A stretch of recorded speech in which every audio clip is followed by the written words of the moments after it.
क्या हाल दोस्तों। आप लोगों ने लूजर गेट्स रीबॉर्न वाली स्टोरीज तो बहुत सुनी होगी, जहाँ किसी फेलियर को दूसरा चांस मिलता है। पर अगर मैं कहूँ कि इस कहानी में वो लकी पर्सन था, दुनिया का आखिरी ड्रैगन जिसको इंसानों ने मार दिया था।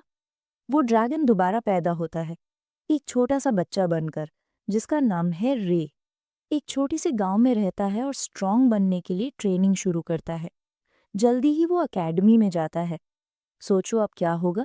चलो देखते हैं, पर इससे पहले शुरू से शुरू करते हैं। ड्रैगन्स की पावर से इंसान हमेशा डरते थे, इसी वजह से उनका शिकार होने लगा। जल्दी ही सब ड्रैगन्स में से सिर्फ एक बचा। उसने अपनी आखिरी मंजिल चुनी, इंसानों से बदला लेना।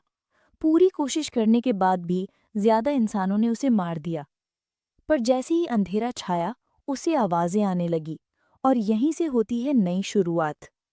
वही शक्तिशाली लाल ड्रैगन जो इंसानों से नफरत करता था, अब एक छोटे से हेल्पलेस बच्चे के रूप में दोबारा जन्म लेता है, जिसे उसका बाप बड़े प्यार से उठाए हुए था। ऑफ कोर्स, एक इंसान के हाथ में ऐसे रहना उसको गुस्सा दिला रहा था, पर अब उड़ने के लिए विंग्स नहीं थे और अटैक करने के लिए क्लॉज भी नहीं। वो छोटा बच्चा बेचारे की तरह सिर्फ हाथ पैर हिला पाया। वो छोटी सी मर्डर मशीन रोने लगा और सोचा कि अब अल्टीमेट मूव करने का टाइम आ गया है, उसका ऑल पावरफुल, सब कुछ जला देने वाला ड्रैगन ब्रेथ, जिससे वो पहले अपने दुश्मनों को राख बना देता था। पर वो गलत था। अब वो छोटा बच्चा बेस्ट जो कर सकता था, वो था बहुत सारी हवा फूंकना और अपने बाप के चेहरे पर थूक देना। हाँ, ड्रैगन की वो शक्तिशाली सांस अब सिर्फ थूक बन गई थी, और वो छोटा सा बंदा सोच रहा था कि उसकी मैजिक कहाँ चली गई। ड्रैगन अब अपने फाइनल बॉस से मिला, एक टाइगर मॉम जो अगर तुम शरारत करो तो तुम्हारी धुलाई कर देगी। उस लाल ड्रैगन को भी इस औरत के गुस्से से डर लगता था, पर वो तो बस उसे प्यार से सहला रही थी और उसका नया नाम रे बुला रही थी। इतना पथेटिक नाम उस शक्तिशाली ड्रैगन के लिए एक बेइज्जती थी। हो सकता है वो अभी छोटा हो, पर उसकी पिछली लाइफ में ऐसा नहीं था। लेकिन रे इस रीइंकार्नेशन के चांस को सेलिब्रेट भी कर रहा था। आखिर अब वो उन ईविल इंसानों से बदला ले सकता था जिन्होंने उसकी जाति को खत्म कर दिया था। अपना जीनोसाइडल मेनियाक रूप निकालते हुए ड्रैगन ने इंसान जाति को मिटाने का वादा किया। जब वो अपनी एज के हिसाब से मेनियाक की तरह हंस रहा था, तो उसके बाप सोच रहे थे कि ये किस तरह का नॉटी बच्चा वो दुनिया में ले आए हैं। पर इससे ये फैक्ट नहीं बदलता कि उसके दोनों पेरेंट्स उससे बहुत प्यार करते हैं। गोगो गागा वाली बेबी आवाज में मौत की धमकियां देते देते रे को नींद आ गई। वो अभी ठीक से मुंह भी नहीं हिला पाया था और सो गया। सोने से पहले रे ने सोचा कि इंसान की एंड्योरेंस कितनी पथेटिक होती है। सीन चेंज होता है। रे थोड़ा बड़ा हो गया है और इंसान की जिंदगी जी रहा है। अपने फैमिली के साथ रहकर उसने अपने पेरेंट्स के बारे में बहुत कुछ जाना। स्कारलेट और जेक उसे प्यार और दया से पालते थे। उसकी मॉम बहुत ब्यूटीफुल थी और डैड की मस्कुलर बॉडी ने रे को एडमिरेशन दी। रे ने देखा कि गांव वाले उसकी फैमिली से कितनी रिस्पेक्ट से बात करते हैं, उनके स्वॉर्ड स्किल्स की तारीफ करते हैं। यहीं उसने एडवेंचरर्स के बारे में भी जाना। छोटा ड्रैगन बेबी अपनी मॉम के पास रेंग कर गया खाना मांगने के लिए। इस सिंपल एक्ट से गांव वाले इम्प्रेस हो गए, क्योंकि उन्होंने कभी ऐसा जागरूक बच्चा नहीं देखा था। स्ट्रेंज बात, गांव वालों ने जल्दी ही रे के यूजुअली लाल हेयर को नोटिस किया, जो उसके पेरेंट्स से बिल्कुल मैच नहीं करते थे। रे के फादर ने एक्सप्लेन किया कि कुछ दिन पहले ही रे के बालों का रंग अचानक लाल हो गया था। ये छोटी मॉडर्न मशीन के लिए खुशखबरी थी, जिसे लगा कि अब उसकी पावर्स जल्दी वापस आ जाएंगी। इंटरेस्टिंगली, जब गांव वाले उनके घर से निकले, तो रे ने उन्हें उसके लाल बालों के बारे में बात करते सुना। उन्हें शक था कि ये फैमिली शापित है, और ये सुनकर छोटा ड्रैगन अपनी भयंकर आभा, अनफैथमेबल ऑरा पर प्राउड फील करने लगा।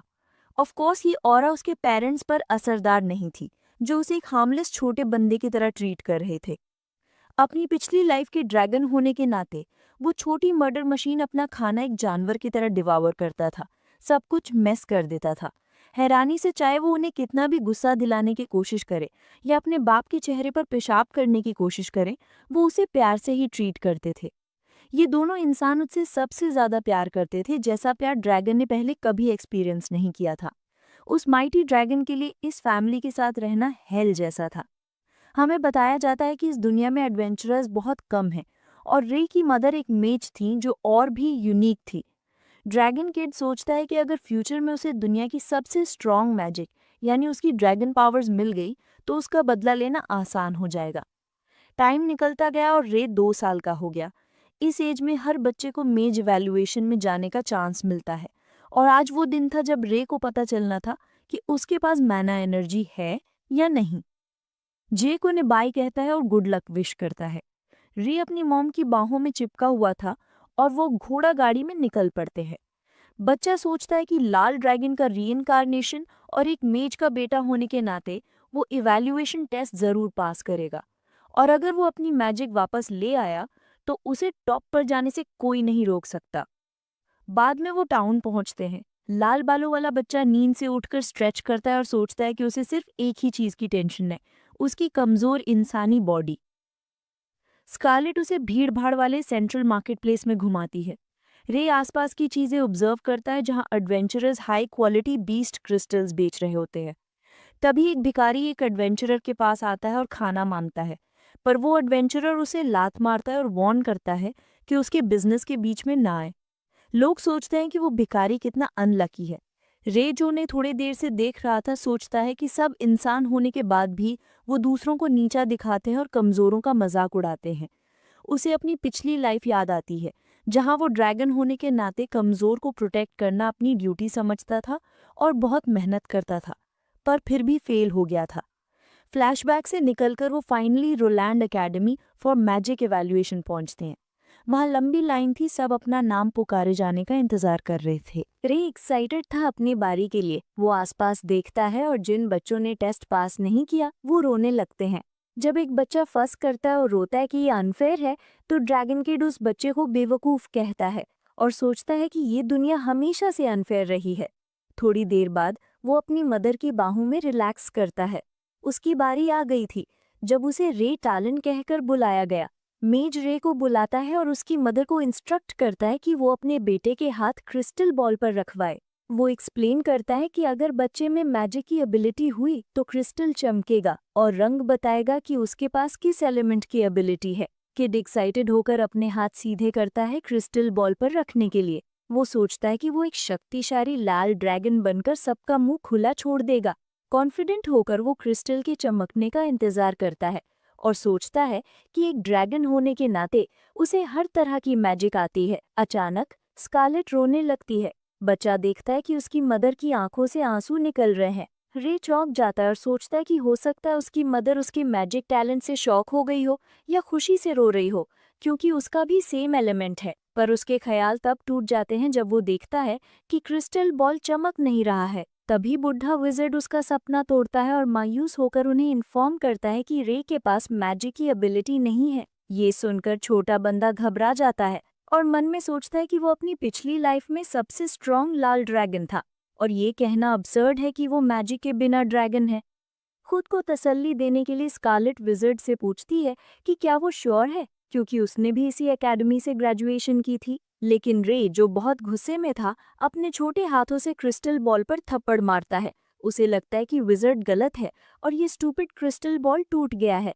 विज़र्ड तुरंत क्रिस्टल बॉल उठाता है और कहता है कि वो कुछ नहीं कर सकता है, पर लगता है उस बुढ़े आदमी ने ड्रैगन की शान को चोट पहुंचा दी थी। गुस्से में वो बच्चा अपना पैसिफायर थूकता है और सोचता है कि क्या विज़र्ड को पता है कि वो मैजिक का रूलर है। हमारा बच्चा गुस्सा हो जाता है और उस बुढ़े आदमी की लंबी दाढ़ी को खींचता है और फ्रस्ट्रेशन में उसकी मूंछें भी उखाड़ देता है। उसे लगता है कि विज़र्ड झूठ बोल रहा है और उसकी एबिलिटी उसकी मदर से छिपा रहा है ताकि उन्हें धोखा दे सके। स्कारलेट घबरा जाती है और अपने बेटे को रोकने की कोशिश करती है। रे मेनियाक बन जाता है और दाढ़ी खींचते रहता है। छोटा बंदा सोचता है कि उसे मैजिक के बारे में सब पता है और एक ड्रैगन होने के नाते ये इम्पॉसिबल है कि उसमें मैजिक का एप्टीट्यूड ना हो। वो सोचता है कि ये मजाक है कि लेजेंडरी ड्रैगन री-इनकार्नेशन के बाद मैजिक ना जाने। गाड़ी में घर वापस आते वक्त रे सोचता है कि ऊपर वाला उसे इतने इंसानों को मारने की सजा दे रहा है, पर वो कंफ्यूज हो जाता है कि जब उसे सजा ही देनी थी तो री-इनकार्नेट क्यों किया। पर तभी उसके दिमाग में कुछ क्लिक होता है। हमारा बच्चा कंक्लूजन निकालता है कि ऊपर वाला उसे टेस्ट कर रहा है, इसलिए अगर वो मेज नहीं बन सकता तो उसे बदला लेने का कोई दूसरा रास्ता ढूंढना चाहिए। बाद में खाने की टेबल पर जब सब खा रहे होते हैं, रे अपने डैड को देखता है और टूटे फूटी बातों में उनसे लड़ना सिखाने की मिन्नत करता है। जेक सोचता है कि क्या वो उससे स्वॉर्ड्समैनशिप सीखना चाहता है। हमारा बच्चा सोचता है कि मैजिक नहीं सीख सकता तो क्या हुआ, वो स्वॉर्ड्समैन बन सकता है और इंसान जाति से बदला लेने का सपना पूरा कर सकता है। नेक्स्ट सीन में जेक अपने बेटे रे को, जो थोड़ा बड़ा हो गया है, स्वॉर्ड्समैनशिप सिखा रहा होता है। पर लगता है बदले की आग इतनी आसान नहीं थी जितना उसने सोचा था। हमारा बच्चा बताता है कि वो पिछले 2 साल से अपने फादर से स्वॉर्ड्समैनशिप सीख रहा है, पर हर बार उनसे हार जाता है। जेक और उसका बेटा वुडन स्वॉर्ड से प्रैक्टिस कर रहे होते हैं। रे अपनी तलवार रेडी करता है और अपने फादर से जीतने का पक्का इरादा करता है। अपने फादर के मूव्स को ध्यान से देखते हुए हमारा बच्चा सोचता है कि उसे बस सही चांस लेना है और जब जेक अपनी तलवार नीचे करेगा तभी टर्न होकर उसके साइड पर अटैक करना है। उसी पल वो चांस लेने और अपना प्लान्ड मूव एग्जीक्यूट करने की कोशिश करता है। अनफॉर्चुनेटली रे फेल हो जाता है क्योंकि उसके पैर उलझ जाते हैं और उसके फादर की वुडन स्वॉर्ड सीधे उसके सर पर लगती है। एक बार फिर चोट खाकर रे सोचता है कि हमेशा ऐसा ही क्यों होता है। उसे लगता है कि उसकी बॉडी उसके ब्रेन का साथ नहीं दे पाती है और ये क्लमजी लिम्स उसे नीचे खींच रहे हैं। बाद में वो बेड पर सोया हुआ बेचारा उठता है क्योंकि सर पर चोट लगने से वो बेहोश हो गया था। जेक थोड़ा हंस पड़ता है। उसे हंसते हुए देखकर स्कारलेट चिल्लाती है कि वो मजाक न करे और थोड़ा हल्के हाथ से प्रैक्टिस कराए क्योंकि उनका बेटा अभी सिर्फ 4 साल का है। वो बताती है कि नाइट ट्रायल्स जल्दी ही आने वाले हैं। उसके फादर बुड़बुड़ाते हैं कि अगर वो ऐसे ही प्रैक्टिस करता रहा तो पास नहीं हो पाएगा। पर गुस्से में आई स्कारलेट कहती है कि वो रे पर बहुत ज्यादा प्रेशर डाल रहा है और कंफर्म करती है कि उन्हें उनके फुटस्टेप्स पर चलने की जरूरत नहीं है। एडवेंचरर होने के अलावा भी बहुत अच्छी नौकरियां हैं। पर मिस्टर टैलन अपनी वाइफ को अश्योर करते हैं कि वो उस पर प्रेशर नहीं डाल रहे हैं और रे क्लमजी है क्योंकि वो अभी छोटा है, उसका बॉडी पर कंट्रोल अभी पूरा नहीं है। वो ऐड करते हैं कि उनके पास पूरा 1 साल बाकी है और उन्हें भरोसा रखना होगा कि उनका बेटा एवरी नाइट एकेडमी में एंटर कर सकता है। ये सुनकर हमारा बच्चा सोचता है कि नाइट ट्रायल्स में अभी 1 साल बाकी है और डाउट करता है कि क्या वो कर पाएगा। स्पेक्यूलेट करते हुए कि वो एक लाल ड्रैगन का रीइंकारनेशन है तो वो इंसान जितना कमजोर नहीं हो सकता। रे हाई स्पिरिटेड हो जाता है और अपने पेरेंट्स को अश्योर करता है कि वो कर सकता है। वो कहता है कि वो सबसे स्ट्रॉन्ग पर्सन बनेगा जो किसी ने नहीं देखा होगा। अपनी प्रैक्टिस को नेक्स्ट लेवल पर ले जाने के लिए जेक अपने बेटे को एक गिफ्ट देता है और वो गिफ्ट एक असली तलवार निकलती है जिससे वो अब प्रैक्टिस करेंगे। जब हमारा बंदा एक असली तलवार को हाथ में पकड़कर हैरान हो जाता है जो हैंडल करने के लिए बहुत बड़ी लगती है। जेक बोलता है कि ये तलवार उसे अपना कंट्रोल जल्दी बढ़ाने में हेल्प करेगी और उसके कान में एक और गिफ्ट के बारे में फुसफुसाता है। जब हमारा बच्चा सोचता है कि उसके फादर इतने मिस्टीरियस क्यों हो रहे हैं, वो स्टोरेज रूम पहुंचते हैं और उसे सरप्राइज मिलता है जहां उसका स्वागत एक मैजिक पपेट करता है। जब रे सोचता है कि ये किस लिए हो सकता है, उसके फादर वार्न करते हैं कि इसे हल्के में मत लेना क्योंकि ये पपेट मैजिक से पावर होता है और एवियन एकेडमी के स्टूडेंट्स इसका यूज अपने अप्रेंटिसेस को ट्रेन करने के लिए करते हैं। लेकिन वो शक की नज़र से पपेट को देखता है और सोचता है कि क्या उसके फादर जो कह रहे हैं वो सच है। उसके बाद जेक अपने बेटे को चैलेंज करता है कि वो पपेट पर अटैक करने की कोशिश करे और वो कॉन्फिडेंस के साथ चैलेंज एक्सेप्ट करता है। अपनी रिस्ट को वार्म अप करने के बाद रे पूरी ताकत से तलवार पपेट की तरफ मारता है और वो लेवल 1 पर एक्टिवेट हो जाता है। पर जैसे ही तलवार पपेट की शील्ड से टकराती है, वो पलक झपकते ही पलटवार करता है और रे की तलवार दूर फेंक देता है। जब लेवल 1 खत्म होता है, छोटा बंदा हारकर मायूस हो जाता है। अपने बेटे को नाराज देखकर जेक उसे शांत करता है और कहता है कि अगर वो फर्स्ट लेवल से जीत भी जाता है तो वो नाइट ट्रायल एग्जाम पास कर लेगा। वो ऐड करता है कि उसने ये पपेट लेने के लिए अपने बहुत कॉन्टैक्ट्स का यूज किया है। ये सुनकर रे हमेशा की तरह एक्साइटेड हो जाता है और सोचता है कि वो जल्दी ही ट्रायल जीत लेगा। लगता है कि हमारा बच्चा इस बार जीतने के लिए पक्का इरादा कर चुका है और वो जमीन पर गिर जाता है, पूरी तरह थक चुका है क्योंकि वो बहुत मेहनत से प्रैक्टिस कर रहा था। रे गहरी सांस लेता है क्योंकि उसकी मूवमेंट्स उसके ब्रेन का साथ नहीं दे पाती हैं और वो अपनी कमज़ोर इंसानी बॉडी से परेशान हो जाता है। वो आगे सोचता है कि अगर वो ऐसे ही प्रोग्रेस करता रहा तो वो पपेट को भी हरा नहीं पाएगा। बदला लेने की बात तो दूर है। अचानक पीछे से एक आवाज गूंजती है और सवाल करती है कि वो पपेट को क्यों हराना चाहता है। हमारा बच्चा घबरा जाता है और अपनी तलवार घुमाने के लिए रेडी हो जाता है। स्पेक्यूलेट करते हुए कि आवाज कहाँ से आई, उसे एक लड़की की झलक मिलती है जो चुपके से उसके पास आई थी और वो फ्लस्टर्ड हो जाता है। ब्लॉन्ड हेड लड़की रे से माफी मांगती है, कहती है कि उसने उसे डराना नहीं चाहा और अपना इंट्रोडक्शन एमी के रूप में देती है। वो बताती है कि वो गांव में रहती है। लड़की कहती है कि रे उसकी नज़र में आ गया था क्योंकि उसने उसे इस टाइम पहाड़ों में देखा था, इसलिए उसने उसे याद दिलाने का डिसाइड किया कि सूरज डूबने से पहले पहाड़ों से निकल जाए। थोड़ा नर्वस होकर वो उससे पूछता है कि क्या ये जगह डेंजरस है, और एमी बोलना शुरू करती है कि ये जगह सुबह में ठीक रहती है, पर क्योंकि ये जगह जंगल के बहुत पास है इसलिए मैजिक बीस्ट सूरज डूबने के बाद आ सकते हैं। जब रे को ये इन्फॉर्मेशन इंटरेस्टिंग लगती है और वो सरप्राइज होता है कि उसे कितना कुछ पता है, एमी उसे बताती है कि वो फ्रूट्स और वेजिटेबल्स हार्वेस्ट करती है, इसलिए वो इस जगह से काफ़ी familiar है। वो फिर उससे ऑफर करती है कि साथ में पहाड़ से नीचे चले क्योंकि जल्दी ही अंधेरा होने वाला है, जिसके लिए हमारा बच्चा तुरंत हाँ कर देता है। जब वो अपने नाम एक्सचेंज करते हैं तो पता चलता है कि एमी उसका नाम पहले से जानती है क्योंकि वो अपने गांव में फेमस है। ये सुनकर हैरान न होकर रे अपने ख्यालों में वापस चला जाता है क्योंकि उसे पता है कि गांव में फेमस होने का क्या रीज़न है। हमें पता चलता है कि बहुत लोग टैलेंट फैमिली की एडमिरेशन करते हैं, खासकर जेक की।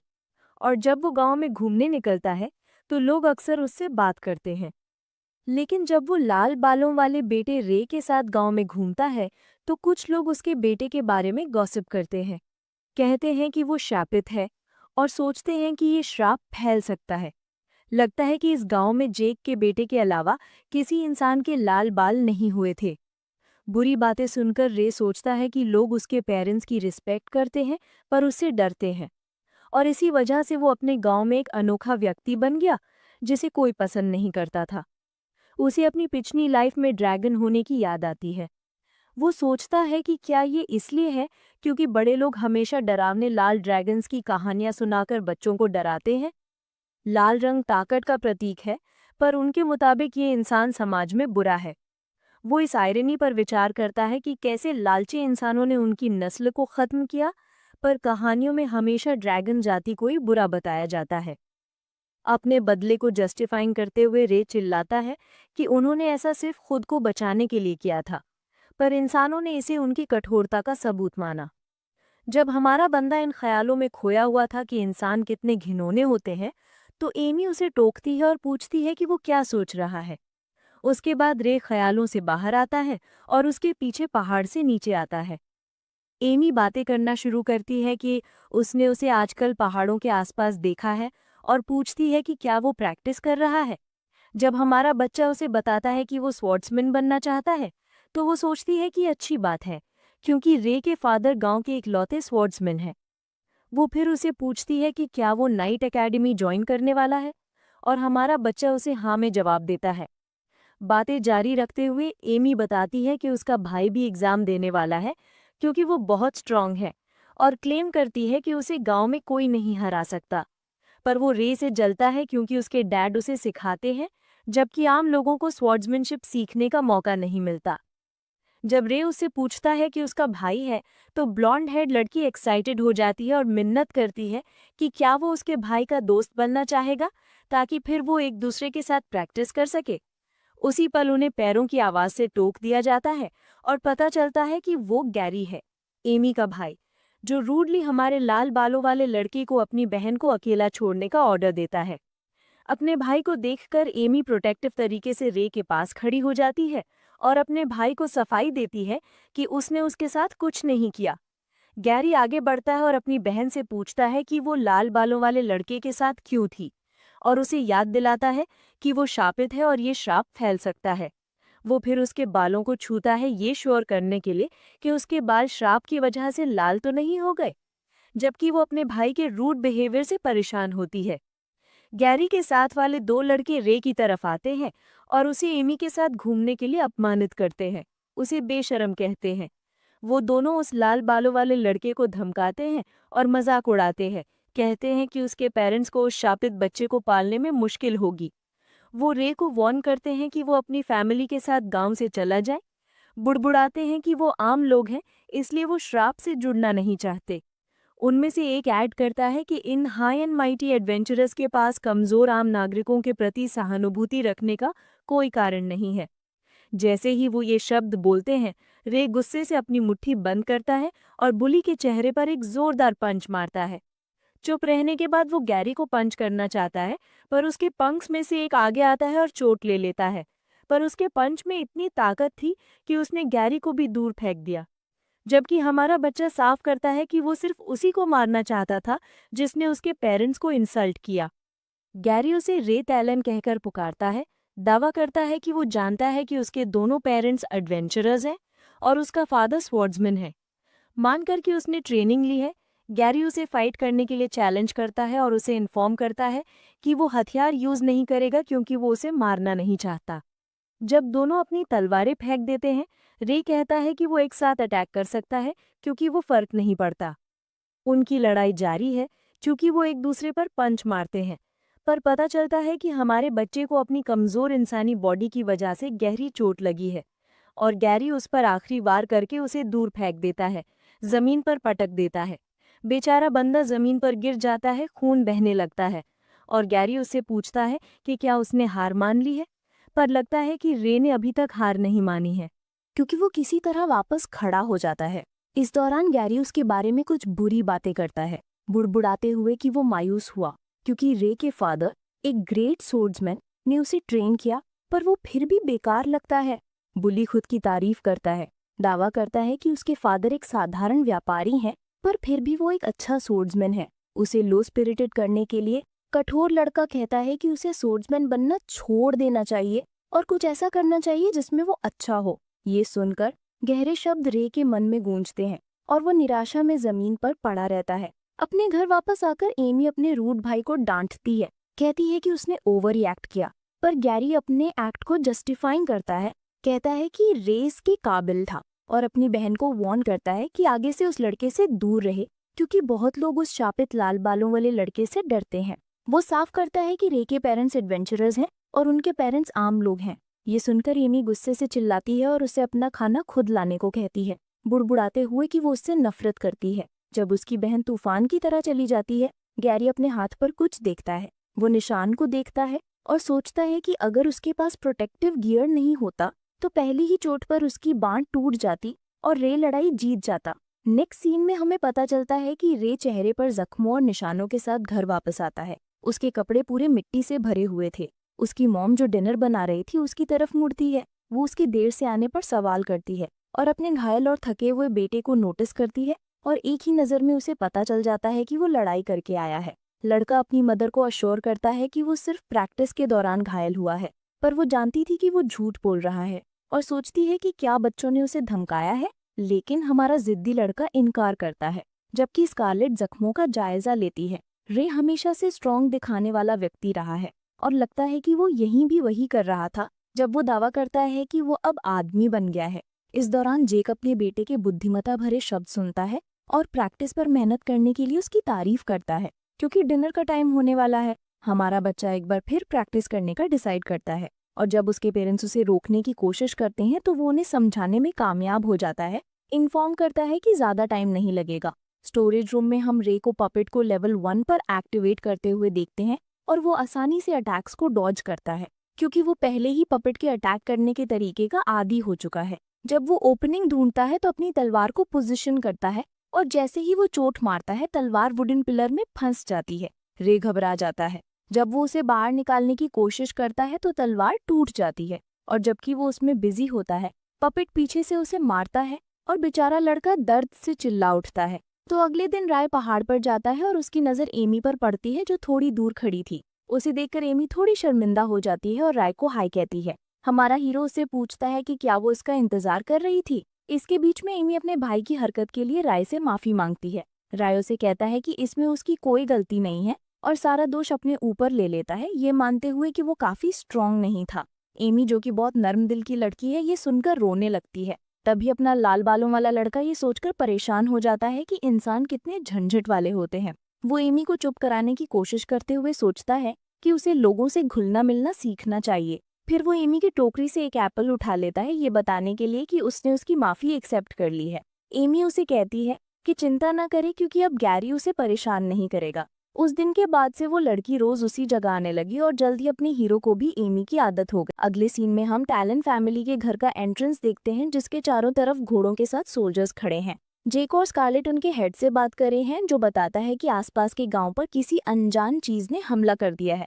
ये सुनकर जेक को बहुत गुस्सा आ जाता है। आगे पता चलता है कि कोई साफ गवाह नहीं है, लेकिन कुछ लोग पहले से ही इन्फेक्टेड हो चुके हैं और वो इतने बेहोश हैं कि कुछ बता नहीं पा रहे। इसलिए हेड ने एडवेंचरर्स से मदद मांगने का फैसला किया है। स्कारलेट जो कि चिंतित लग रही हैं, थोड़ी कंफ्यूज्ड हैं कि ऐसी चीजें इंसानों की जगह पर क्यों आ रही हैं, क्योंकि वो आमतौर पर ऐसा नहीं करते हैं। उसे ये सिचुएशन अजीब लगती है और वो अपने हस्बैंड के साथ जाने की जिद करती है, लेकिन जेक मना कर देता है और कहता है कि ये सिर्फ एक जांच पड़ताल वाला मिशन है और वैसे भी दोनों में से एक को राय का ध्यान रखना होगा क्योंकि उसका जल्दी टेस्ट होने वाला है। जबकि स्कारलेट इससे खुश नहीं लगती। जेक उसे समझाता है कि वो उसके सोचने से पहले ही वापस आ जाएगा। आखिरकार वो समझ जाती है और अपने हस्बैंड को ध्यान से रहने को कहती है। अगले सीन में राय प्रैक्टिस करते हुए हाँप रहा है। वो अभी भी अपने मूव से कन्विंस नहीं है क्योंकि वो अपनी ह्यूमन बॉडी को ठीक से कोऑर्डिनेट नहीं कर पा रहा है।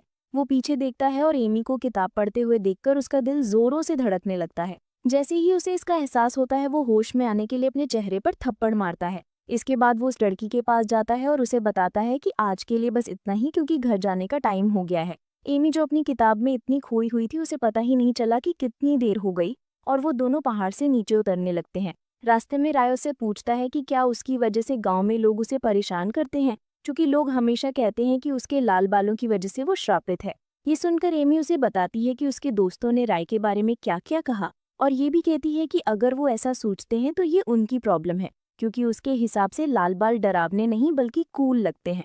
फिर वो उसका नाम लेती है और उसे कहती है कि वो एक स्पेशल इंसान है उसके लाल बालों के बावजूद, और उसे जैसा है वैसा ही रहने को कहती है। आखिरी लाइन से उसे कुछ एहसास होता है और उसे गैरी की कही बात याद आती है कि उसे वो करना चाहिए जिसमें वो अच्छा है।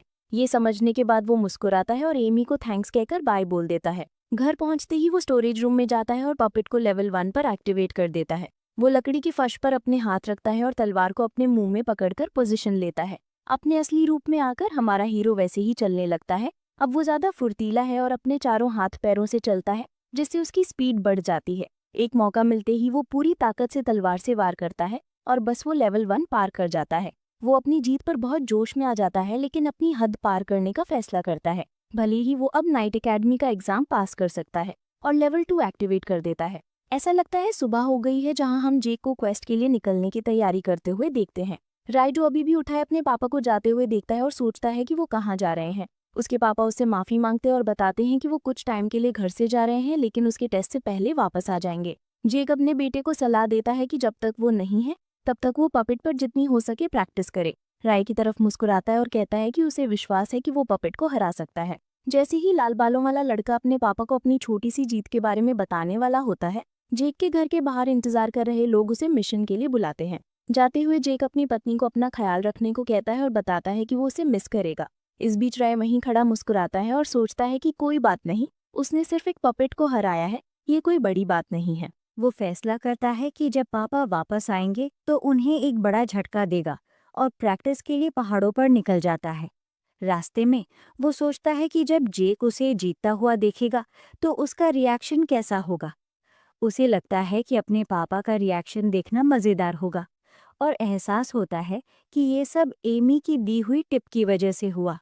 जबकि अपना हीरो उत्सुक और थैंकफुल फील कर रहा होता है, उसे ये भी एहसास होता है कि वो धीरे धीरे इंसान जैसा बन रहा है। राय खुद को याद दिलाता है कि इंसान बुरे होते हैं, लेकिन उसके माता पिता और एमी अलग हैं, इसलिए वो उनसे बदला नहीं लेगा। पहाड़ पर चढ़ते हुए वो सोचता है कि क्या एमी आज नहीं आएगी, लेकिन फिर उसे एहसास होता है कि वो उसके लिए कितना बेताब हो रहा है। वो ऐसे दिखाता है जैसे उसे कोई फर्क नहीं पड़ता और खुद को दिलासा देता है कि अब कोई उसकी ट्रेनिंग में डिस्टर्ब नहीं करेगा। अपना हीरो खुद को याद दिलाता है कि वो एक शक्तिशाली लाल ड्रैगन है, इसलिए वो अपने इंसानी जज्बातों को खुद पर हावी नहीं होने दे सकता। अगले सीन में ऐसा लगता है कि राय सो गया है और खर्राटे ले रहा है। तभी अचानक उसकी आंखें खुलती हैं। राय उठता है और एहसास करता है कि देर हो गई है और अगर वो जल्दी घर नहीं पहुंचा तो उसे डांट पड़ेगी। पहाड़ से नीचे भागते हुए वो सोचता है कि उसने एमी को थैंक्स नहीं कहा और कल कहने का फैसला करता है। गांव में पहुंचने पर जब अंधेरा हो रहा था, वो देखता है कि लोग इकट्ठे होकर वेस्ट में ढूंढने की बात कर रहे हैं। पता चलता है कि ये गैरी और एमी के पापा हैं, जो लोहार से पूछताछ कर रहे हैं जिसने बच्चों को देखा था। लोहार बताता है कि वो 4 बच्चे सुबह उसकी दुकान पर नए हथियार खरीदने आए थे और उसने सुना था कि वो जंगल में जादुई जानवरों का शिकार करने जा रहे हैं। जबकि एमी और गैरी के माता-पिता ये सुनकर डर जाते हैं। दूसरे 2 बच्चों, बॉब और केल की माँ लोहार को पकड़ लेती है और उसे दोष देती है कि उसने बच्चों को अकेले जंगल में क्यों जाने दिया। डरा हुआ बेचारा आदमी उस औरत को शांत करने की कोशिश करता है और समझाता है कि उसे नहीं पता था कि वो सच में जंगल जाएंगे। उसके बाद दोनों बच्चों के पिता लोहार को कहते हैं कि गार्ड्स को बुलाओ ताकि वो उनके साथ मिलकर ढूंढे, क्योंकि रात में जंगल बहुत खतरनाक होता है। जब वो आदमी वैसा ही करता है, लाल बालों वाला लड़का जो अपने घर जा रहा था, गैरी की गैंग के बारे में सोचता है, जो गायब हो गई है। वो सोचता है कि ये कर्मा है, उन्हें वही मिला जिसके वो लायक थे।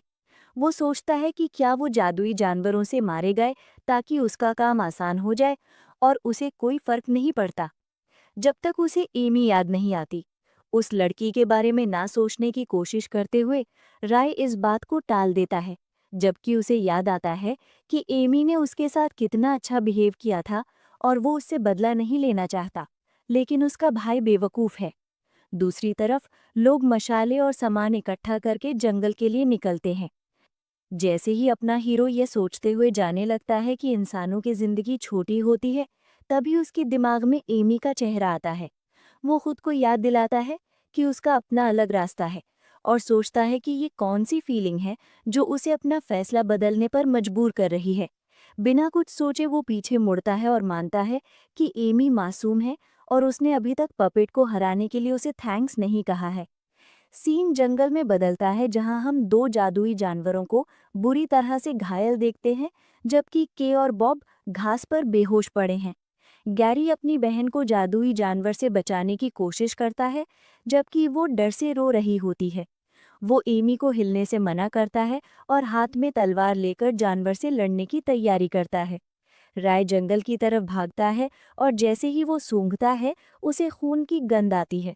जैसे ही उसने सोचा कि एमी खतरे में है, उसे एक मरा हुआ भेड़िया मिलता है और वो उसके पेट पर तलवार के निशान को देखता है, जो अभी भी गर्म था, जिससे उसे अंदाजा हो जाता है कि वो आसपास ही है।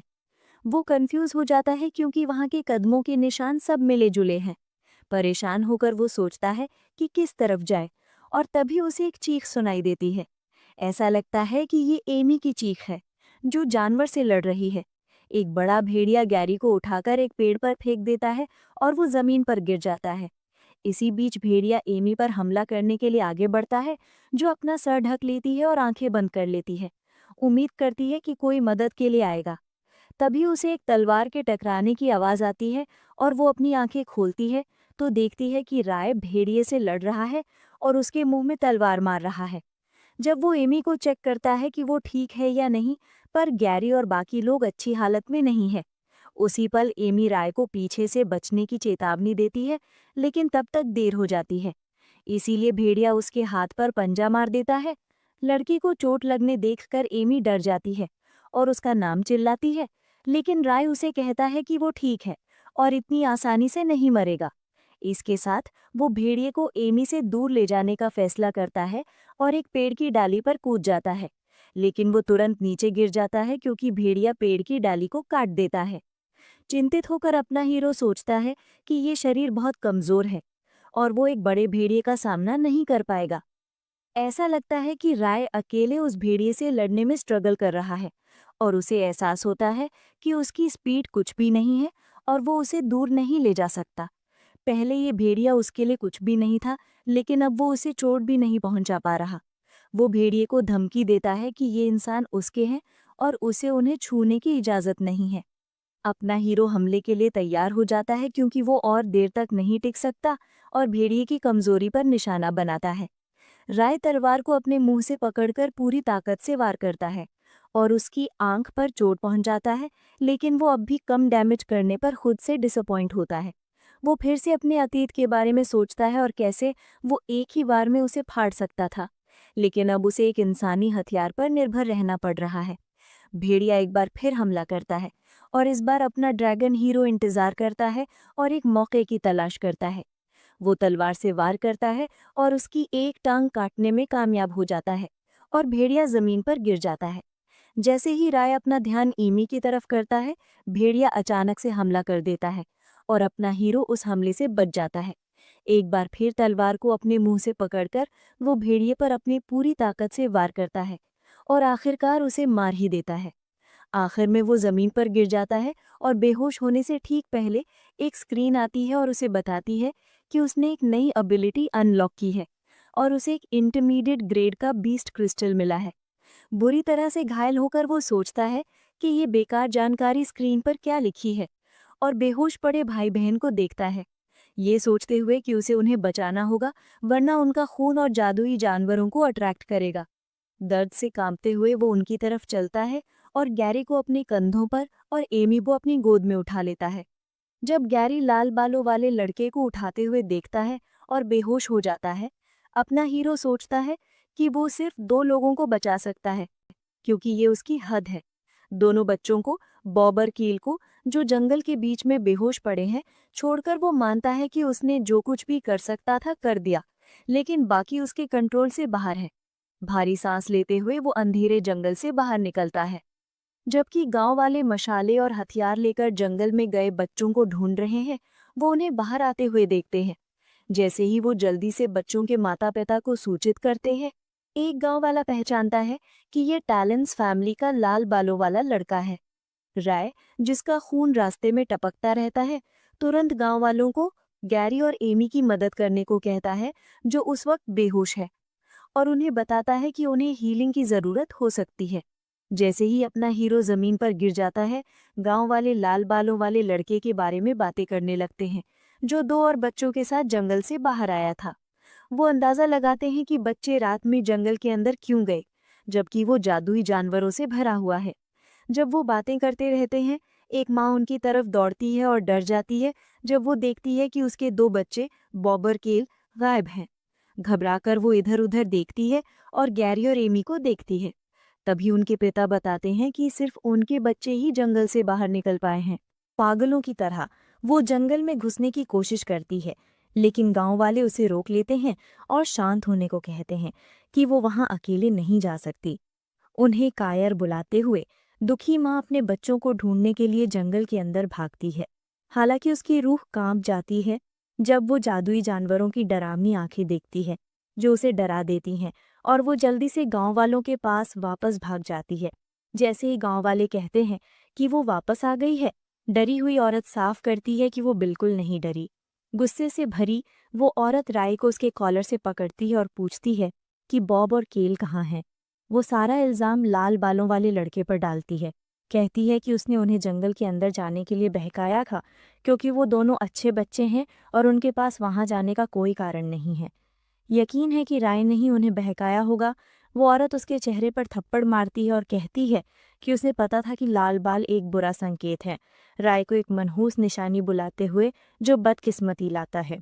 ये सुनकर दूसरे गांव वाले फुसफुसाने लगते हैं और मान लेते हैं कि लाल बालों वाले लड़के ने सच में उन बच्चों को बहकाया था, क्योंकि वही अकेला बाहर निकल पाया। जैसे ही गांव वाले राय को इस सब के लिए दोषी ठहराते हैं, वो बेचारे बच्चे को बोलने के लिए मजबूर करते हैं और पूछने लगते हैं कि उसने उनके बच्चों को कहाँ ले गया।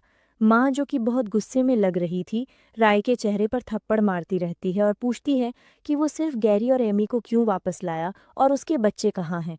मुश्किल से कुछ कहने की हिम्मत जुटाते हुए अपना बेचारा लड़का उसे बताता है कि उसके बच्चे जंगल में हैं। उसे एक ठंडे खून वाला राक्षस बुलाते हुए औरत उसे दूर फेंक देती है और बड़बड़ाती है, वो सिर्फ बच्चे हैं तो वो उन्हें वहां मरने के लिए कैसे छोड़ सकता है। कहते हुए कि वो राय को उसके किए के लिए माफ़ नहीं करेगी। माँ दूसरे गांव वालों से जंगल में उसके साथ जाने की गुहारिश करती है, लेकिन वो बहाने बनाकर मना कर देते हैं और कहते हैं कि उनके बच्चे घर पर इंतज़ार कर रहे हैं। इस बीच अपना हीरो, जो बुरी हालत में लग रहा था, सोचता है कि क्या वो भूल गए हैं कि वो भी एक बच्चा है, या क्या ये लोग उसे सिर्फ उसके लाल बालों की वजह से इंसान नहीं मानते। ये जोड़ते हुए कि ये क्रूर इंसान सोचते हैं कि वो बच्चा नहीं बल्कि एक राक्षस है। जैसे ही औरत उनमें से एक से मशाल छीन लेती है, वो राय की तरफ बढ़ती है और कहती है कि वो उसे कभी माफ़ नहीं करेगी, ये निष्कर्ष निकालते हुए कि इस लाल बालों वाले राक्षस को मरना चाहिए। इन इंसानों को देखते हुए राय सोचता है कि ये लोग किसी भी जानवर से ज़्यादा डरावने हैं और वही असली राक्षस हैं। उसकी ज़िंदगी उसकी आंखों के सामने घूम जाती है जब औरत उसे मारने के लिए मशाल उठाती है, लेकिन अपना हीरो एक हल्की सी मुस्कान देता है और सोचता है कि वो एक मशाल से मरने वाला है, ये सोचते हुए कि एक लाल ड्रैगन होने के नाते ये कितना अपमानजनक है। अपने आखिरी पलों को सोचते हुए औरत राय पर मशाल से वार करती है। हालांकि उसी पल कोई उसके सामने कूद जाता है। पता चलता है कि ये गैरी है, जो हमले को अपने सुरक्षा कवच से रोकता है। ब्लॉन्ड बालों वाले लड़के को राय को बचाते हुए देखकर गांव वाले कहते हैं कि वो राक्षस को बचाने के लिए पागल हो गया होगा, क्योंकि उसने गैरी को भी अपने वश में कर लिया है। जैसे ही वो चिल्लाते हैं कि राक्षस को मारो जिसे ब्लॉन्ड लड़का बचा रहा है, गैरी उन्हें गुस्से भरी नज़र से देखता है और कहता है कि वो लोग पागल हो गए हैं और उसे सिर्फ अंदाजों के आधार पर मारना चाहते हैं। लाल बालों वाले लड़के को बचाते हुए गैरी उसके सामने खड़ा हो जाता है और गांव वालों को चेतावनी देता है कि उसे ना छुएं, क्योंकि राय उसका रक्षक है। उस भयानक घटना के बाद अपने हीरो को एक बुरा सपना आता है, जिसमें वो औरत उसे हर चीज़ के लिए दोषी ठहराती है और उसे थप्पड़ मारती है, उसे एक मनहूस निशानी बुलाती है। उसे अपना अतीत भी याद आता है, जब जादूगर उस पर हमला करने के लिए कूदते हैं, उससे अपनी जान कुर्बान करने को कहते हैं। जैसे ही वो उन इंसानों का सपना देखता है जो उसे मारना चाहते हैं, राय डर से उठ जाता है और अपनी माँ को देखता है, जो उसका हाथ पकड़े नींद में उसके लिए रो रही है। अपना हीरो सोचता है कि इंसान कितने सुंदर और कितने क्रूर होते हैं। जैसे ही वो बैठता है, स्कारलेट उठ जाती है और राय को उठते देखकर खुशी से झूम उठती है। सोचते हुए कि क्या ये एक सपना है, उसकी माँ उसे गले लगा लेती है और शुक्रिया करती है, क्योंकि उसे लगा था कि राय कभी नहीं उठेगा। जब वो उसे कस के गले लगाती है, राय दर्द से चिल्लाता है और स्कारलेट कहती है कि उसे अभी भी दर्द हो रहा है, ये जोड़ते हुए कि जल्दबाजी में काम करने का यही अंजाम होता है। उत्सुक होकर अपना हीरो उससे पूछता है कि वो कितने दिन से सोया हुआ था, जिस पर उसकी माँ बताती है कि वो पूरे 1 हफ्ते से सो रहा था। स्कारलेट खुशी से रोती है, कहती है कि उसे नहीं पता कि अगर वो नहीं उठता तो वो अपने पिता को क्या समझाती। ये सुनकर राय उससे जंगल के लोगों के बारे में पूछता है और उसकी माँ उसे बताती है कि जिन 2 बच्चों को उसने बचाया था, वो हल्की चोटों के साथ ठीक हैं। हालांकि बॉब और केल दोनों अभी भी गायब हैं और वो अंदाज़ा लगाती हैं कि उन्हें जानवरों ने मार दिया होगा। फिर हम स्कारलेट के फ्लैशबैक में जाते हैं, जहां वो जंगल पहुंचती है और अपने बेटे को गांव वालों से पिटते हुए देखती है। गैरी उसे बचाता है और उन्हें समझाता है कि वो खुद जंगल में गए थे और राय ने उन्हें बचाया। जबकि गांव वाले उस पर विश्वास नहीं करते, स्कारलेट अपने बेटे को ज़मीन पर बेहोश पड़े देखती है और गुस्से से अपनी जादुई शक्तियों को एक्टिवेट कर देती है। गांव वाले उसे शांत करते हैं और कहते हैं कि उसके बेटे ने बच्चों को जंगल में ले गया था, इसलिए उसे जिम्मेदारी लेनी चाहिए। ये जोड़ते हुए कि एक माँ होने के नाते उसे पता होगा कि कैसा लगता है। जैसे ही स्कारलेट अपने बेटे को अपनी गोद में लेती है, जो बुरी तरह से घायल लग रहा था, वो उन्हें एक ऐसी गुस्से भरी नज़र से देखती है जो उन्हें जिंदा खाने के लिए काफ़ी थी। और जिस औरत ने राय को बुरी तरह से पीटा था, वो डर से कांपने लगती है। उसके बाद जिस औरत के बच्चे जंगल में फंसे हुए हैं, वो फूट फूट कर रोने लगती है और गांव वालों से अपने बच्चों को बचाने की गुहारिश करती है। गांव वाले उसके साथ सहानुभूति दिखाते हैं, कहते हैं कि वो उनके बिना कैसे जिएगी। जबकि स्कारलेट अपने बेटे को पकड़े हुए हैं, वो लोगों को राय के बारे में बातें करते सुनती है, जब वो बकवास करते हैं कि उन्हें उस शाप से दूर रहना चाहिए था। जैसे ही एक आदमी दूसरे को चेतावनी देता है, जो टैलन के बच्चे के बारे में बात कर रहा था, कि वो बहुत जोर से बोल रहा है, बात करने वाला एक बुरी मुस्कान देता है और कहता है कि वो जंगल के बारे में बात कर रहा था। अपने बेटे के बारे में ऐसी बातें सुनकर वो राय को अपनी गोद में उठाती है और चली जाती है। अपने फ्लैशबैक से बाहर आकर स्कारलेट उसका सर थपथपाती है और अपने बेटे से कहती है कि खुद को दोषी ना माने, क्योंकि सब कुछ खत्म हो गया है। इस बीच वो बताती है कि गैरी नाम के लड़के ने उसे सब कुछ बता दिया और राय को बढ़ावा देती हुई कहती है कि वो कमाल का था। उसकी माँ उसके लिए कुछ खाने को लाने के लिए कमरे से बाहर चली जाती है। उसकी माँ के जाने के बाद राय उस चीज़ के बारे में सोचता है जो उसके सामने जंगल में आई थी। जबकि वो सोचता है कि क्या सबके पास ये स्क्रीन होती है, वो ड्रैगन्स आई नाम की एक शक्ति को टैप करता है। जैसे ही वो उसे छूता है, शक्ति एक्टिवेट हो जाती है और अपना हीरो अपनी माँ की एनर्जी स्टेटस देखकर डर जाता है। ये एहसास होने पर कि उसके पास ये शक्ति पहले भी थी, वो उस समय को याद करता है जब वो लाल ड्रैगन था और उसके पास अलग अलग तरह के मैजिक थे। लेकिन जब से वो एप्टीट्यूड टेस्ट में फेल हुआ था, उसने कभी नहीं सोचा था कि उसे उन्हें यूज़ करने का मौका मिलेगा। अपनी शक्तियों को एक बार फिर से यूज़ करने में खुश होकर राय अंदाज़ा लगाता है कि वो एक-एक करके अपनी शक्तियों को अनलॉक करेगा और उस इंटरमीडिएट ग्रेड 20 क्रिस्टल को देखता है जो उसने हासिल किया है।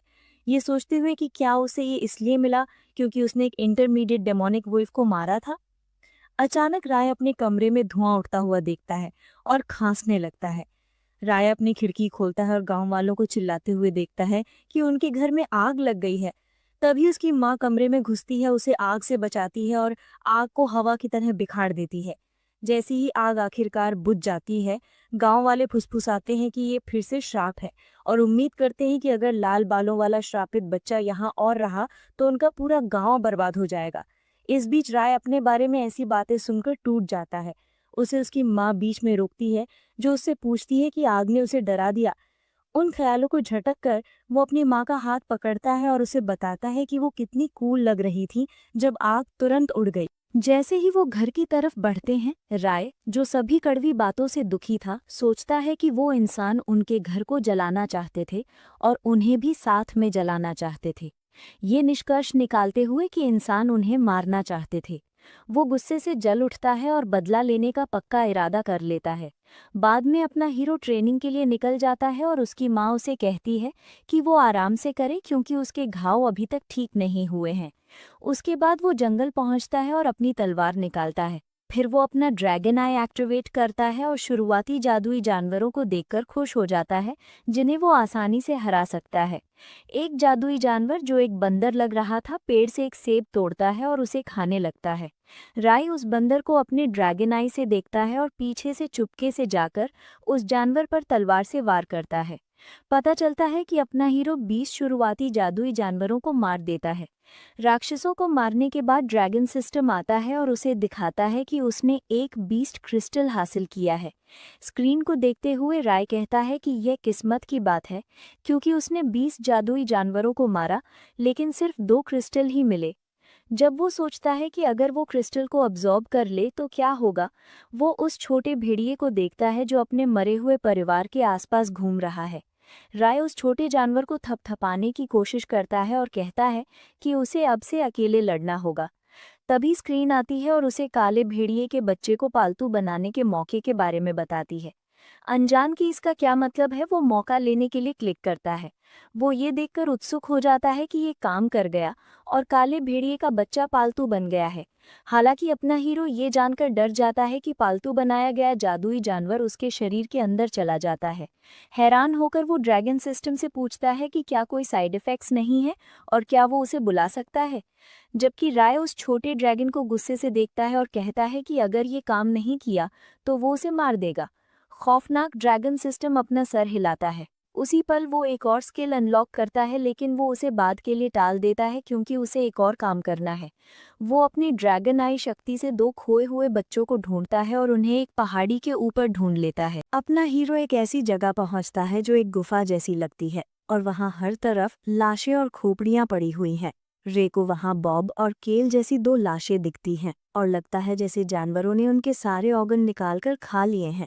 पूरी तरह से उनके जिस्म पर कपड़ों और हड्डियों के अलावा कुछ नहीं बचता। अपना बंदा उनके कपड़े पहचान के लिए उतार लेता है और एक टोकरी में रख लेता है। बाद में रात को स्कारलेट यानी राय की मम्मी उसे डांटती रहती है कि वो ट्रेनिंग ठीक से नहीं कर रहा, जबकि वो अभी तक ठीक भी नहीं हुआ है। जब वो कहता है कि इतना मत चिल्लाओ, तो उसकी माँ कहती है कि तू बड़ा जिद्दी हो गया है और उसे डांटने लगती है क्योंकि उसने अपने कपड़े भी गंदे कर लिए थे। जब रे कहता है कि वो कल प्रैक्टिस करेगा, तो स्कारलेट उससे परेशान हो जाती है और बताती है कि उसके पापा कुछ दिनों में घर आ रहे हैं, तो वो उनके साथ ट्रेन कर सकता है। अपना हीरो खुशी से उछल पड़ता है और अपने पापा को अपनी ट्रेनिंग के रिजल्ट्स दिखाने के लिए बेताब हो जाता है। उसकी माँ गुस्से से गुर्राती है और उससे कहती है कि अपना कंबल ठीक से ओढ़कर सो जाओ। वो इतना डर जाता है कि उसे समझ आता है कि इंसानी खून का डर असली होता है। उसके बाद आधी रात को रे की आंखें खुलती हैं और वो जागता रहता है। वो स्टोरेज रूम में जाता है और कपड़ों की वो बाल्टी उठाता है जो वो जंगल से लाया था, और एक और बाल्टी जिसमें खून भरा था। दूसरी तरफ बॉब और केल के घर पर कोई दरवाज़ा खटखटाता है। उनकी माँ नीचे उतरती है, सोचती है कि इस वक्त कौन हो सकता है। जैसे ही वो दरवाज़ा खोलती है, उम्मीद करती है कि उसके बच्चे होंगे और उनका नाम पुकारती है, लेकिन उसकी नज़र घर के सामने पड़ी किसी चीज़ पर जाती है और वो तुरंत पहचान जाती है कि उसके बेटे केल के कपड़े हैं। वो औरत कपड़े उठाती है और देखती है कि पैरों के निशान उसे कहीं ले जा रहे हैं। अपने बच्चों को ढूंढने के लिए वो उन निशानों का पीछा करती है और चिल्लाती है कि वो उन्हें लेने आ रही है, लेकिन वो निशान उसे जंगल के अंदर ले जाते हैं। जब उसे एहसास होता है कि बहुत अंधेरा है, वो अपनी लालटेन पकड़ती है और सोचती है कि अब और आगे नहीं जाना चाहिए। तभी उसे अपने बेटे बॉब के कपड़े एक पेड़ पर तने हुए दिखते हैं और वो उनका नाम पुकारते हुए उन्हें ढूंढने के लिए दौड़ती है। घबराहट में जैसे ही वो औरत उस पेड़ के पास आती है जहां राय छिपा हुआ था, वो रस्सी छोड़ देता है और खून से भरी बाल्टी सीधे उसके ऊपर गिरती है। खून से लथपथ वो औरत पागलों की तरह चिल्लाती और पूछती है कि ये किसने किया। तभी अपना बंदा पेड़ से नीचे कूदता है और सामने आता है और कहता है कि उसे पता था कि ये लाल बालों वाला श्रापित राक्षस ही होगा। माँ गुस्से से फट पड़ती है और उसे कहती है कि मेरे बच्चे वापस दो, उसे बदकिस्मती लाने वाला कहती है। जंगल में खड़े उन्हें खतरनाक जादुई जानवर घेर लेते हैं।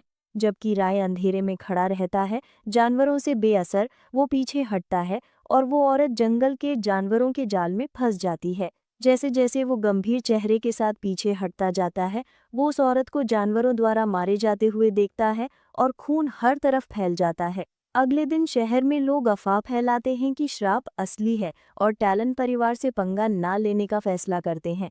रे अपनी ट्रेनिंग वाली तलवार के साथ पीछे से आता है और गांव वालों को घूरता है जो उसके बारे में बात कर रहे थे। अपनी जान के डर से गांव वाले उससे अच्छा बिहेव करने की कोशिश करते हैं और उसे गुड मॉर्निंग कहते हैं और कहते हैं कि वो ट्रेनिंग में बहुत मेहनत करता है। जब वो चला जाता है तो गांव वाले राहत की सांस लेते हैं। अपना लड़का सोचता है कि उसके बारे में नई अफवाहें हैं और इस बार उसे वो पसंद आई। घर पहुंचने पर रे अपने घर के बाहर बहुत सारे घोड़े देखता है और जोश में आ जाता है, सोचता है कि उसके पापा घर आ गए हैं। लेकिन जैसे ही वो घर में घुसता है, वो अपनी माँ को रोते हुए देखता है। ये सोचकर कि उसके पापा को कुछ हो गया है, वो उसके पास दौड़ता है और अपनी माँ से पूछता है कि क्या हुआ। रोते हुए स्कारलेट रे को बताती है कि उसके पापा बीमार हैं लेकिन जल्द ही ठीक हो जाएंगे। अपने पापा को गंभीर रूप से बीमार देखकर वो अपनी ड्रैगन आई एक्टिवेट करता है और सोचता है कि उसने कभी किसी जिंदा चीज का इतना ऊंचा स्टेटस नहीं देखा, यहाँ तक कि जब वो एक ड्रैगन था। अचानक जेक कुछ बोलने की कोशिश करता है और बड़बड़ाता है कि परछाइयाँ सबको मार देंगी। तभी मेजस बताते हैं कि जेक को परछाइयों की बीमारी लगी है और उसे एक परछाई वाले जानवर ने हमला किया था जब वो एक मिशन के दौरान एक गांव वाले को बचा रहा था। ये सुनकर अपना लड़का सोचता है कि उसने पहले कभी ऐसा कुछ नहीं देखा। वो हैरान रह जाता है और सोचता है कि ये जानवर कब आए और उसकी लाल ड्रैगन के रूप में मरने के बाद दुनिया का क्या हुआ। जबकि उसकी माँ मेजिस को जेक को घर वापस लाने के लिए शुक्रिया कहती है, मेज माफी मांगता है क्योंकि वो उसे बचा नहीं पाए। रे ड्रैगन सिस्टम को देखता है और सोचता है कि शायद वो एक जादू से अपने पापा की मदद कर पाएगा। उसके बाद रे अपने पुराने हाई टियर स्पेल के बारे में सोचता है, जिसमें सभी तरह के श्राप और काले जादू को खत्म करने की क्षमता थी। लेकिन उसे नहीं पता कि वह स्पेल को दोबारा कैसे अनलॉक करे, और सोचता है कि अगर उसे जादुई जानवरों को मारने के इनाम के रूप में वो स्पेल अनलॉक करना पड़ा, तो वो शायद एक हाई रैंक का जादुई जानवर होगा। उसे पता चलता है कि वो अभी कमजोर है और एक जादुई जानवर का सामना नहीं कर सकता।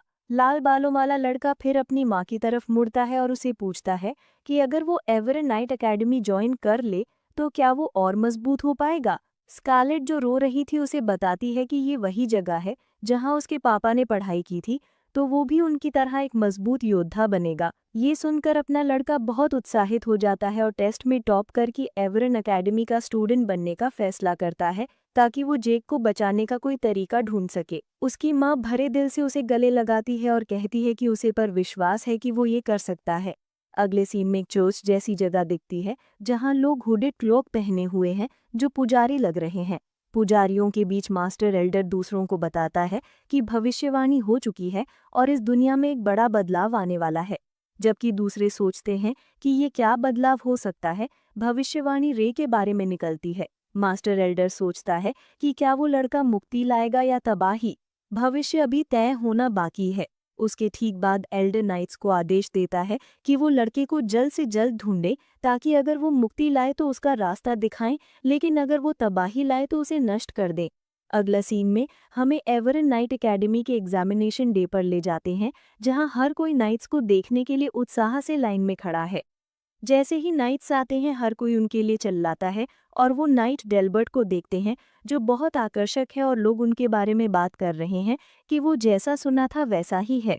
लड़कियां उस पर दीवानी हो जाती हैं और उसे हैंडसम मानती हैं, क्योंकि उन्हें साल में एक बार ही नाइट्स देखने को मिलते हैं और वो भी एग्जामिनेशन डे पर। और ज़्यादा चीयर्स और तालियों के साथ नाइट्स उस जगह पहुंचते हैं जहां कंपटीशन होगा और विनफ्रेड अपना परिचय एवियन एकेडमी के नाइट के रूप में देता है और बच्चों का स्वागत करता है। मशहूर सर डेल्बर्ट और सर बर्नार्डो का परिचय देने के बाद विनफ्रेड घोषणा करता है कि वो एग्जामिनेशन के प्रॉक्टर होंगे और साफ कर देता है कि अगर उन्हें एकेडमी ज्वाइन करनी है तो उन्हें अपना बेस्ट स्किल दिखाना होगा। तलवार वाले पुतले को पोजीशन में रखने के बाद विनफ्रेड कैंडिडेट्स को एक एक करके आगे आने का आदेश देता है। तभी पहला टेस्ट शुरू होता है और एक बच्चा आगे आता है। वो लकड़ी के पुतले को कमज़ोर समझता है और पूरे जोश के साथ उसे अपनी ताकत से हराने के लिए आगे बढ़ता है, जबकि उसके माता पिता उसके लिए चीयर कर रहे हैं। जैसे ही वो पुतले पर हमला करता है वो पुतले से टकराकर दूर जा गिरता है, क्योंकि पुतला उसे जोर से मारता है और लड़का 1 सेकंड से भी कम में टेस्ट फेल कर जाता है। जो माता पिता कुछ मिनट पहले अपने बेटे के लिए चेयर कर रहे थे वो चुप हो जाते हैं, क्योंकि उन्हें इस झटके से संभलने का मौका नहीं मिलता। जबकि दूसरे कैंडिडेट को बुलाया जाता है। रे अपने विचारों में खोया हुआ है कि कैसे जेक ने उसे बताया था कि पुतला कैसे काम करता है और उसे लेवल 1 लकड़ी के पुतले को हराना है। लाल बालों वाला लड़का पुतले को देखता है और सोचता है कि वो हिलता नहीं है, लेकिन जिस तेजी से वो बचाव करता है और पलटवार करता है वो बड़ों के बराबर है। लेकिन अपना हीरो अपने विचारों से बाहर आता है जब उसे डेल्बर्ट और विनफ्रेड की आवाज़ें सुनाई देती हैं। पता चलता है कि वो उनकी बातें दूर से सुन सकता है, शायद इसलिए क्योंकि ज़्यादा बीस्ट क्रिस्टल मिलने से उसकी इंद्रियां तेज हो रही हैं। नाइट्स आपस में बात कर रहे हैं कि यहाँ आना समय की बर्बादी है, लेकिन उन्हें एल्डर के आदेश का पालन करना है। नाइट डेल्बर्ट अपना विचार रखता है कि नाइट को नोबल ब्लड से आना चाहिए, क्योंकि उसे समझ नहीं आता कि वो इन गंदे आम लोगों पर अपना समय क्यों बर्बाद कर रहे हैं। ये सुनकर विनफ्रेड, जो डेल्बर्ट से ज़्यादा अच्छा आदमी लगता है, सोचता है कि वो कुछ ज़्यादा ही कठोर हो रहा है। डेल्बर्ट, जो पहले से ही परेशान है, और निराश हो जाता है जब कई राउंड्स के बाद एक भी सफल कैंडिडेट नहीं मिलता। तभी गैरी आता है और एग्जामिनेशन टेस्ट पास कर लेता है और सबको एक मुस्कान देता है। जैसे ही सर बर्नार्डो उसकी सफलता की घोषणा करते हैं, गांव वाले उसके बारे में बातें करने लगते हैं कि उसमें कितनी क्षमता है। इस बीच राय गैरी के लिए शर्मिंदा होता है, सोचता है ये कर क्या रहा है। अपना लड़का सबका ध्यान का केंद्र बन जाता है, क्योंकि वो अगला कैंडिडेट है जो स्टेज पर आने वाला है। विनफ्रेड और डेल्बर्ट दोनों अपना ध्यान रे की तरफ करते हैं, जानते हुए कि ये वही बच्चा है जिसके बारे में उनके एल्डर बात कर रहे थे। दूसरी तरफ गांव वाले उसके बारे में अफवाह फैलाना शुरू कर देते हैं कि वो श्रापित बच्चा है और सोचते हैं कि जेक के साथ जो हुआ वो उसके श्राप की वजह से हुआ। वो सोचते हैं कि उसके बाल खून जैसे लाल हैं और ये उनके लिए डरावना है। गांव वाले बड़बड़ाते रहते हैं, कहते हैं कि रे एक राक्षस है जो सिर्फ बदकिस्मती ला सकता है और नाइट नहीं बन सकता, और सोचते हैं कि ये एक मजाक है। लेकिन अपने बंदे को इससे कोई फर्क नहीं पड़ता और वो अपनी टोपी उतारकर स्टेज पर चला जाता है। उसी पल बर्नार्डो कैंडिडेट को तैयार रहने के लिए कहता है, क्योंकि टेस्ट 1 मिनट में शुरू होने वाला है। तभी डेल्बर्ट बर्नार्डो के पास जाता है और कहता है कि वो भविष्यवाणियों में विश्वास नहीं करता। उसके हिसाब से अगर भविष्यवाणियां सच है तो लाल बालों वाला लड़का किसी भी कीमत पर टेस्ट पास कर लेगा। उस लड़के को टेस्ट करने के लिए नाइट पुतले का लेवल 3 एक्टिवेट कर देता है, जबकि बर्नार्डो इसका विरोध करता है। एक झटके से पुतला बिजली की तेजी से हिलने लगता है और राय की तरफ बढ़ता है। रे को चेतावनी देने के लिए बर्नार्डो और विनफ्रेड उस पर चिल्लाते हैं कि रास्ते से हट जाओ वरना तुम मारे जाओगे, लेकिन इससे पहले कि वो और कुछ कह पाता, एक पल में रे अपनी तलवार से पुतले का सिर काट देता है। जैसे ही ये होता है जगह पर एकदम शांति छा जाती है, जबकि लकड़ी के पुतले का सिर जमीन पर गिरता है, जिससे नाइट्स का मुंह खुला का खुला रह जाता है। जबकि बर्नार्डो बोलने की हालत में नहीं था, विनफ्रेड गर्व से उसे रिजल्ट्स घोषित करने के लिए कहता है। नाइट फिर कैंडिडेट को टेस्ट पास करने पर बधाई देता है, जबकि स्कारलेट अपने बेटे पर गर्व महसूस करती है और गैरी को विश्वास नहीं हो रहा है। टेस्ट पास करने के बाद राय गांव छोड़कर नाइट्स के साथ चला जाता है और अपने पापा को अलविदा कहता है, जो बेहोश पड़े हैं। वो अपने पापा को चिंता न करने का आश्वासन देता है और वादा करता है कि वो अपने पापा को ठीक करने का कोई ना कोई तरीका ढूंढ लेगा। अपने पापा को देखते हुए राय भावुक हो जाता है और तभी स्कारलेट आती है। उसके हाथ में कुछ है और वो एक पेंडेंट निकालती है। उसकी माँ राय को पहनाती है, क्योंकि ये उसके परिवार में पीढ़ी दर पीढ़ी चला आ रहा था, इस उम्मीद से कि ये उसके लिए अच्छी किस्मत लाएगा। उसके बाद वो अपनी माँ को बताता है कि वो जा रहा है और उसे अपना ख्याल रखने के लिए कहता है। स्कारलेट उसके लिए चिंतित लगती है और राय को अपना ख्याल रखने का निर्देश देती है। उसे आश्वासन देती है कि अगर वो कभी भी परेशान महसूस करे तो वो उसके लिए है। अपना लड़का अपनी माँ को फिर से आश्वासन देता है और घोषणा करता है कि वो अब एक आदमी बन गया है। तभी वो चला जाता है, जबकि स्कारलेट आंसू बहाती है। जब वो जगह पर पहुंचता है तो उसे गाड़ी में बैठने के लिए कहा जाता है, जहां दूसरा लड़का अंदर उसका इंतजार कर रहा था। सोचते हुए कि ये कौन हो सकता है, अपने बंदे को एहसास होता है कि ये गैरी है। एक दूसरे को देखते हुए वो दोनों शर्मिंदा लगते हैं, जबकि रे सोचता है कि क्या वो दोनों ही पास हुए हैं, और उनके बीच बहुत अजीब सा माहौल हो जाता है जब वो निकलते हैं। रास्ते में गैरी आखिरकार हिम्मत जुटाकर लाल बालों वाले लड़के से माफ़ी मांगता है, ये मानते हुए कि उसने उसके साथ बुरा व्यवहार किया और उसे मारा भी था। वो मानता है कि वो उस वक्त एक बेवकूफ़ था और माफ़ी के इशारे के रूप में झुकता है। अपना लड़का पहले तो हैरान रह जाता है, लेकिन फिर माफ़ी मान लेता है। सोचते हैं कि ठीक है, क्योंकि गैरी सिर्फ 5 साल का बच्चा है, और ये भी कहता है कि गैरी ने उसे बचाया भी था, तो अब उनके बीच हिसाब बराबर है। ये सुनकर सुनहरे बालों वाला लड़का 5 साल का होने पर कंफ्यूज्ड हो जाता है और बताता है कि रे भी उसकी उम्र का है। इस बीच अपना लड़का थोड़ा घबरा जाता है और टॉपिक बदल देता है। वो एमी के बारे में पूछता है और सोचता है कि वो आज एग्जामिनेशन के लिए क्यों नहीं आई। ये सुनकर गैरी कंफ्यूज्ड हो जाता है, क्योंकि उसे लगा था कि उसकी बहन ने उसे बताया था कि वो रोलैंड मैजिक अकेडमी जा रही है। ऐसा लगता है कि राय ने ये नाम पहली बार सुना है और सोचता है कि एमी ने उसे क्यों नहीं बताया कि उसमें जादू की क्षमता है। जब वो नाइट अकेडमी के रास्ते में होते हैं, अचानक उन्हें एक नाइट गाड़ी रोकने के लिए चिल्लाते हुए सुनाई देता है और वो रुक जाता है।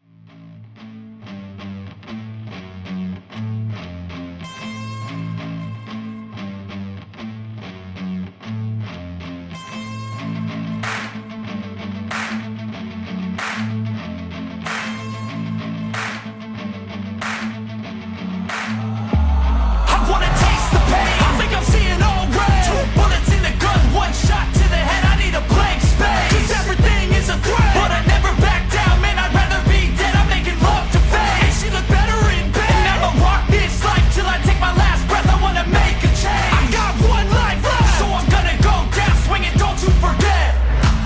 Everything is so boring. Can't get up in the morning. I'm so sick of the mundane and routine. I'm gonna break without warning. I wanna taste the pain. I think I'm seeing all red. 2 bullets in the gun, 1 shot to the head. I need a blank space. 'Cause everything is a threat. But I never back down, man. I'd rather be dead. I'm making love to fate. And she look better in bed. And I'ma rock this life till I take my last breath. I wanna make a change. I got 1 life left, so I'm gonna go down swinging. Don't you forget. I've gotta find a new purpose. Something actually worth it. I wanna look in the mirror and like what I see. I'm sick of feeling so worthless. You wanna sink or swim? I'm gonna go down swinging. Look deep within. I get lost in the feeling. I just need a win. I'm going off. I know it's time to make a change, and I can take the pain. You wanna sink or swim? I'm gonna go down swinging. Look deep within. I get lost in the feeling. I just need a win. I'm gonna find my meaning. I can make a change. I wanna play the game. You wanna sink or swim? I'm gonna